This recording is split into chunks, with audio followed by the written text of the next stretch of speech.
Muling tiniyak ng Malacanang ang pagsasagawa ng kaukulang hakbang upang mapangalagaan ang mga Pilipinong posibleng maipit sa kaguluhan sa Korean Peninsula.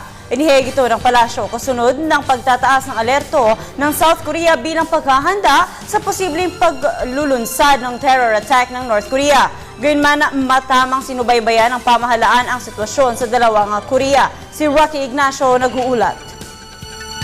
Nananatiling nakamasid ang Pilipinas sa gitna ng tensyon sa Korean Peninsula. Sinabi ni Communications Secretary Ricky Carandang, bagamat nababahala, hindi naman naalarma ang Pilipinas sa patuloy na tensyon sa lugar. Ang mahalagaan niya matiyak ang kaligtasan ng libong Pilipino sa South Korea.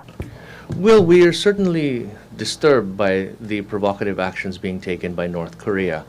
But of course, our number one priority is to make sure that the Filipinos, who might number as much as 40,000 if I'm not mistaken, we're doing what we can to keep them out of harm's way. We're closely monitoring the situation.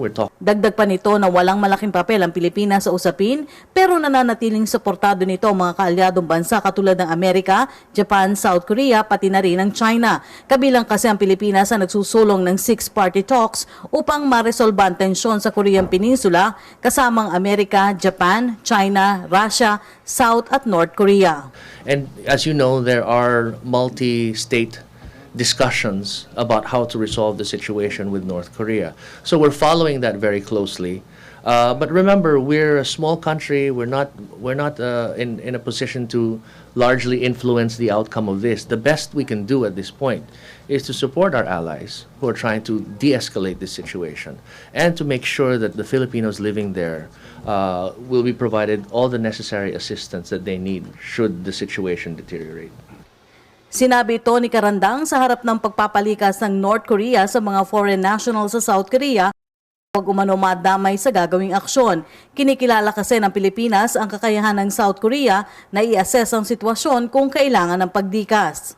No one has taken the action that the North Korean advisor has said. There are thousands of expatriates, not just Filipinos, living in South Korea. And not a single government has encouraged their citizens to leave at this point. We will defer at this point to the judgment of the South Korean government, and we have not received any advice from them to do the same.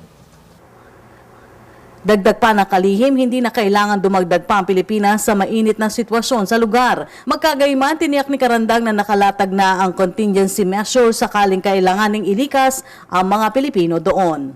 We're simply taking the same sort of actions that other countries that have citizens in South Korea are taking.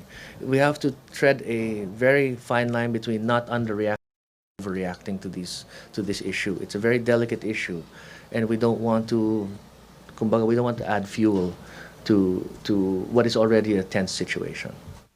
Para sa Telebisyon ng Bayan, Rocky Ignacio.